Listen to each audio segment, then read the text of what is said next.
Powered by Pipe TV.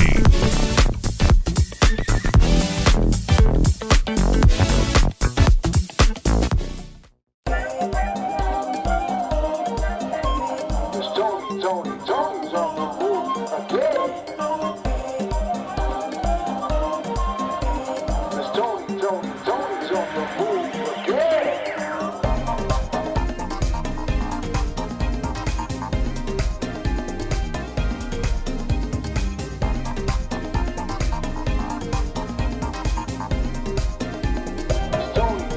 Tony's on the move again.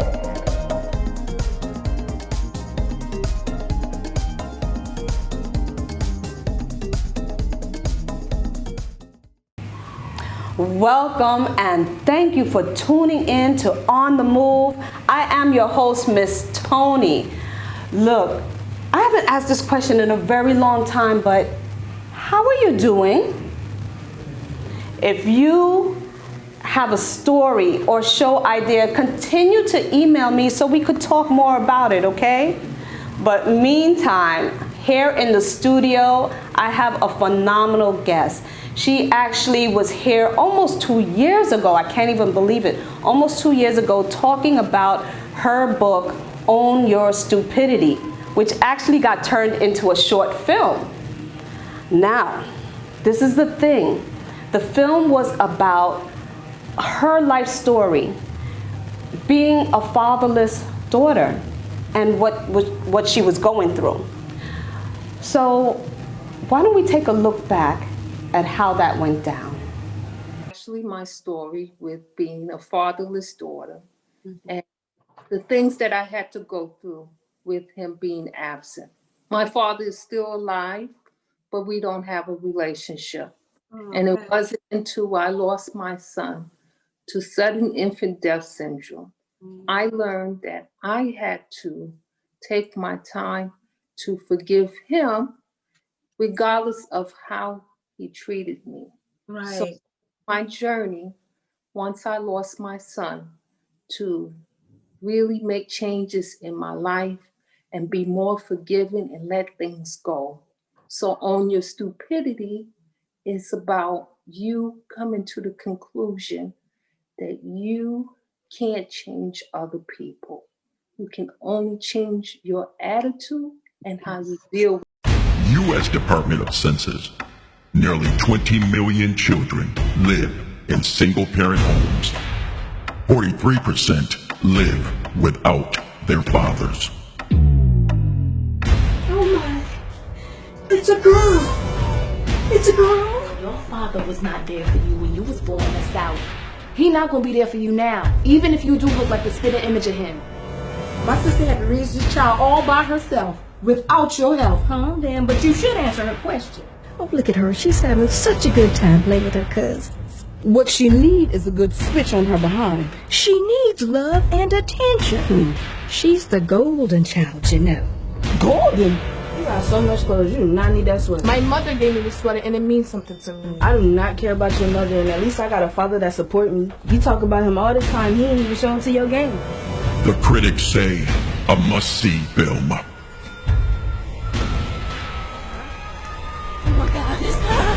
Oh my God, you're my baby!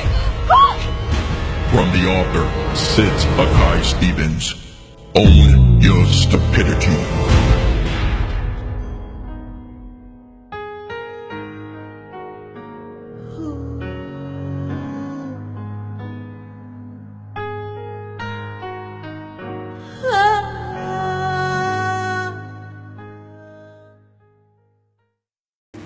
So look, guys, put your hands together and help me welcome my guest and friend, Ahky Stevens, because she is here to talk about her new project, a documentary called Owning Sids. Let's welcome her. Hi, Sid.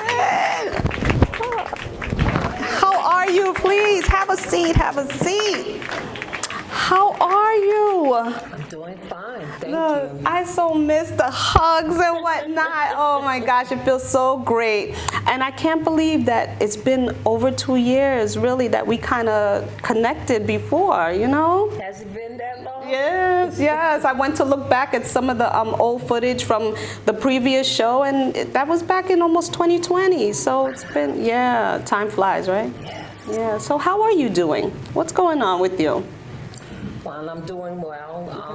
Can't complain. I'm happy during this pandemic. Yeah. It's been rough. Yeah. Lost relatives, but we made it through. Absolutely. Look, we have so much more to talk with you about. Like I told you guys, she has been doing this documentary. Wow, I don't even know where to start. But before we start there, I want to go back to Own Your Stupidity. How has that been doing that film? I know people were able to view it at one point. Did you submit it to like film festivals and whatnot? What was going on with the film? Yes, we got accepted to 6 film festivals. Oh, fantastic. Very proud of that. Yes. But during the time the pandemic had just hit, Yes. so gave me time to just reflect Yes. and do other things. Absolutely. During our last interview, besides us talking about the film, you also talked about SIDS. You know, she's a big advocate for SIDS. Can you tell the audience why you're a SIDS advocate? Well, August 20th will be 21 years that I lost my son. Wow. And this is an opportunity for me to give back and reach out to other families and comfort them during their time of need. Right.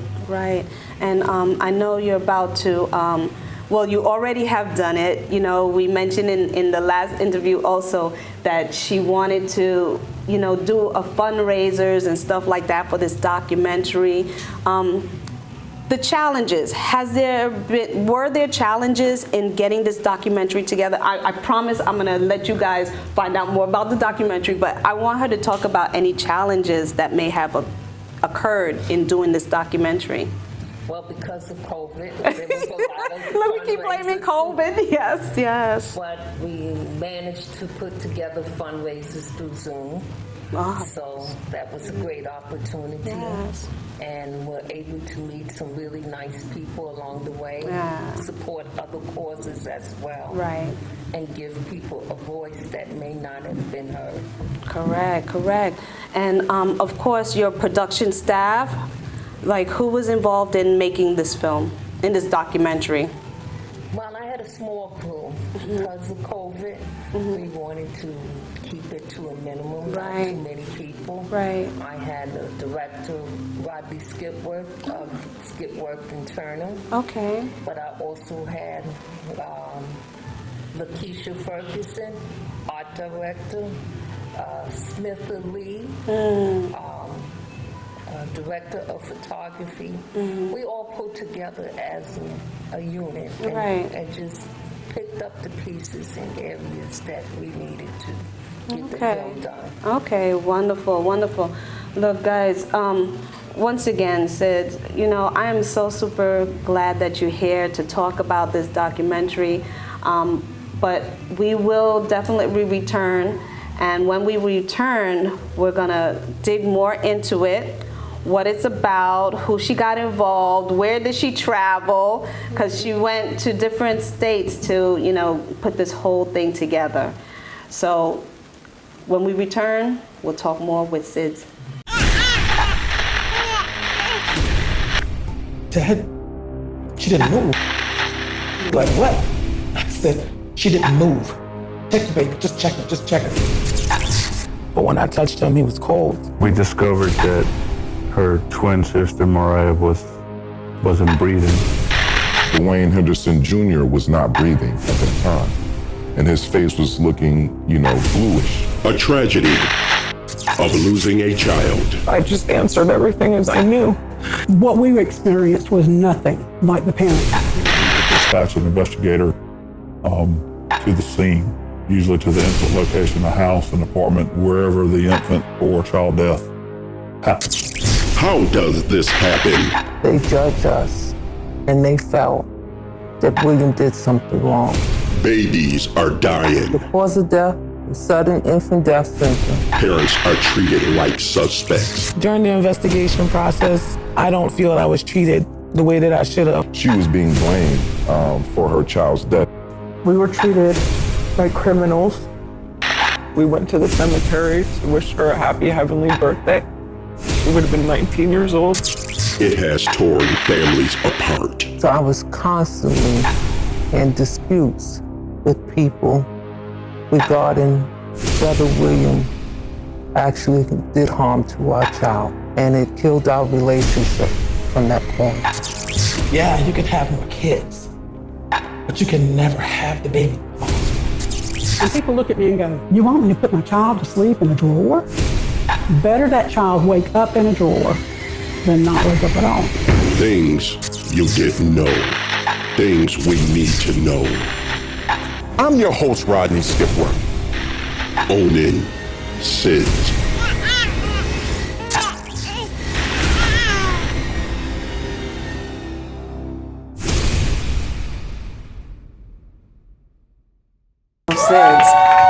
That documentary, I mean, I was so very honored to be asked to do a preview of the whole documentary. And just that little video clip that everyone just saw, emotional. I didn't know how, I was smiling sometimes and then crying on the inside, and like I was just being so relatable to the subjects and you know what they were going through, how they were feeling. Why did you decide to make this documentary? Well, I wanted to consider the law and how things need to change. Change in what way, though? Well, for me, it was a matter of educating my family and friends because I didn't really have any issues.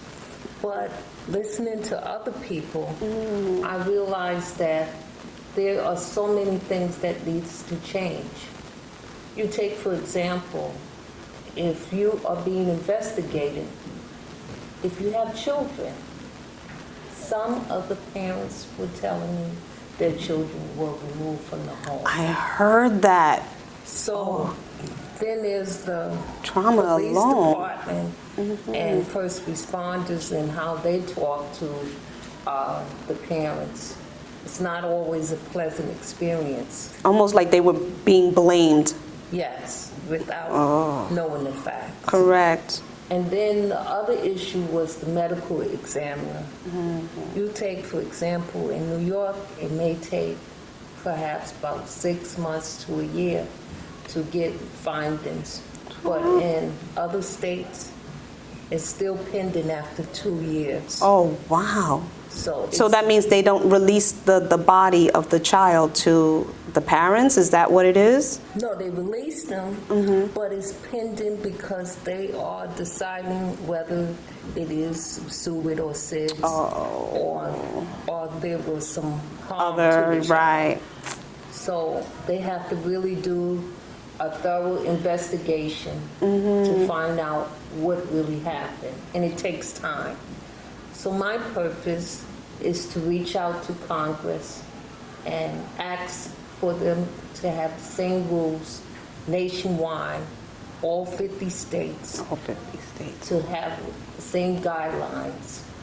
And it hasn't been easy because I'm having difficulty with people just coming to terms with what happened. Right. So I may make progress in one area, and then at some point that person struggles and everything's delayed. So right now I'm looking for more people to support the cause by bringing awareness and asking people to help me to sign petitions and make a difference with the law. Wow. And these families that you got to participate in this one documentary, like, how did you approach them? Like, how, I can't even imagine, like, you trying to approach somebody to ask them, can you be a part of this? Can you tell me your story? Can you share your story with others? Like, how did they take that when you approached, or did you approach them? How did it come about? Well, due to COVID. Right. I had Facebook groups and other support groups online. Okay. So I just put out a request and asked, is there anybody interested in telling this story? So I had many other families that wanted to tell their story. However, they've lost relatives during the time of the pandemic, or they just wasn't quite ready and to tell it. So I'm privileged to have the crew that I did have. Everybody was wonderful. Right. Traveling from California. That was the next, that was the next thing I was gonna say. What states did you actually hit? Where did you go to get, to meet up with the families? Well, we filmed in South Carolina and New York, but they traveled to me, and that's what made it so special, that they felt the course was good enough that they would take the time to come to the central location and be videotaped. Wow. So I felt really honored about that. So the fundraisers was just to accommodate the expenses and hotel stays. Oh my goodness. So did any of the parents, any of the families say, like, thank you, this was a release, I needed to say this a long time? Was some of them hesitant to really open up to you? How did you get past all that? Well, we have bumps, to be honest.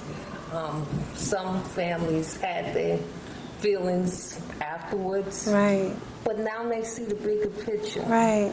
This is not about money. This is about change. And it was important to me to let them see there was no hidden agenda. We all are in the same category. Whether we had 1 year of a loss or 30 years. There's someone that had 30 years. Correct. So it was important that they understood what the purpose is. Yeah. Oh my goodness. There's something that you said, guys, that stuck out. It wasn't about money. It was about change. Do you think change is coming? Absolutely. I can't have it any other way. Not about money, about change. So knowing that other families came to you to possibly want to share their story, is there a second documentary in the works? Not at this time. No, not at this time. That took a lot, right? Yes. A lot of emotional. Yes. I could just imagine. It was emotional for me. Yeah, yeah. Like I said, guys, I was so honored and privileged to see the whole film behind the scenes, get that preliminary look at it, and just thinking about it, like I'm having chills, but when we come back, we're going to talk more with Ahky Stevens and where she's going, what's happening next with the brand, and how you guys could help participate as well. So stay tuned, and we'll be right back. So welcome back, guys. I hope you have been, I hate to say it this way, enjoying this segment. But it's a lot of powerful information being thrown at you. Again, you could always hit replay and watch the show over and over again. But we are here with Ahky Stevens talking about her new project, the documentary called Owning SIDS. Owning SIDS. Where can someone find your documentary? Well, I know it's not totally out yet, so tell us what's going to happen now with the documentary. Well, we are going to put it on Amazon Prime. Fantastic. And there has been talk about having it on Tubi as well. Congratulations. Absolutely. So, again, the stats behind SIDS, do you know any? Can you share any of those stats with our folks out there? Because some people still not understanding about the seriousness of making and changing these laws? Well, studies show that one out of SIDS is the third cause of death among infants. First will be premature deaths and also miscarriages. And this is really important because there's still the unknown.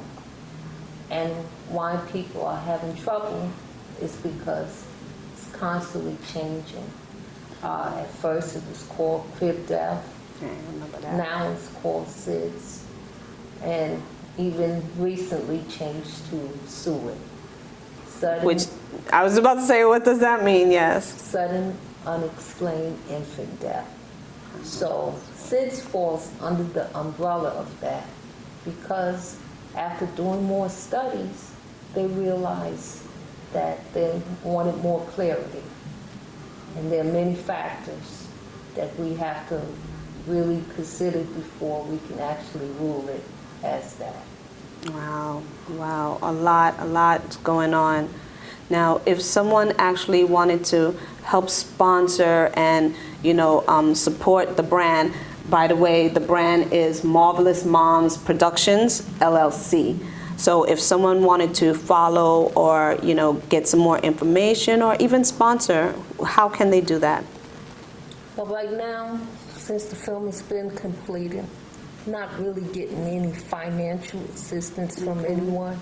What I really would like is to sign more petitions to change the laws. So if someone is really passionate about this, reach out to me. Right now I'm currently working with NYPD to have training and have police officers understand it. A lot of people still doesn't know what it is. So we have to bring awareness, have people understand the severity of it, and also just request more education for people to understand how to approach families and get them comfort, but still have them do their jobs. Right. Oh my goodness. Yes, that is so very important. The etiquette approaching families, especially when it comes to kids in the household.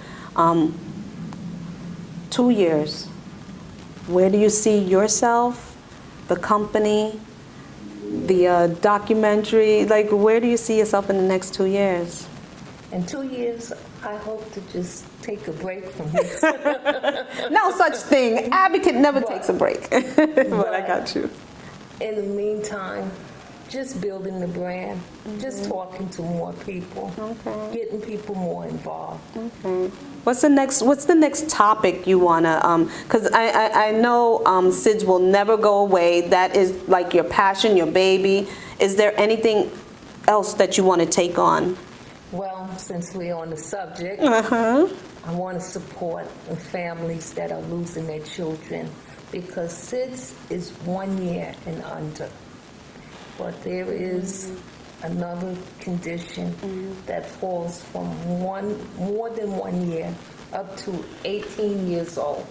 What? So we need to find reasons to support those families as well. I had the privilege of meeting someone that's about to do her documentary. And I just want to help her through the course because she was very supportive. Well, then tell us a little bit about that documentary. What is it? Do you know what it's called? What it's based around? They're still building on it, but when it comes out, I definitely reach out to you and let you know what she's doing. Okay, wow. So I'm very interested in that. Your final words. What can you say to the folks out here? Your final words of thought. My final words would be, don't be afraid to ask people and ask questions. Sometimes it is a sensitive subject, but it's important that we make changes. And sometimes we got to ask the questions that people are not comfortable with. I feel this has taken so long because nobody wants to touch the subject. Right. And it's important to me to have more people talk about it and not be harsh, but also understand the things that take place.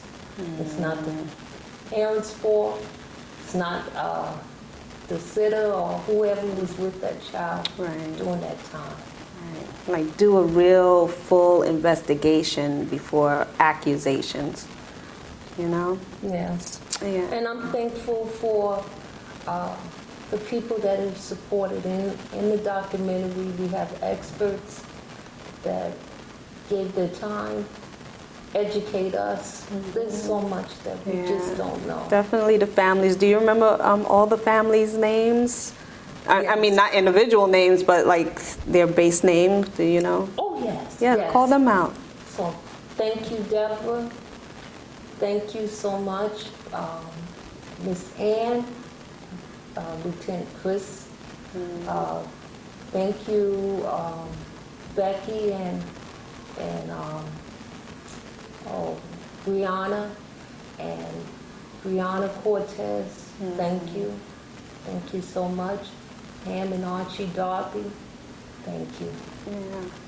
And Tyrone Burson, comedian Tyrone Burson. Yes. Can't forget Tyrone. Yes, I know Tyrone. Well, look, guys, it's been great talking to you, Sids, informing us, and we're all looking forward to the documentary when it comes out. Stay tuned for that. Keep following. And of course, if you, once again, have a story or show idea that you too would like to share, make sure you email me. I answer everyone, okay? And I'm looking forward to having that sit down with you. But until then, stay well, stay safe, and I'll see you on another episode of On the Move with Miss Tonni. See you guys later. Thank you so much. I so appreciate it.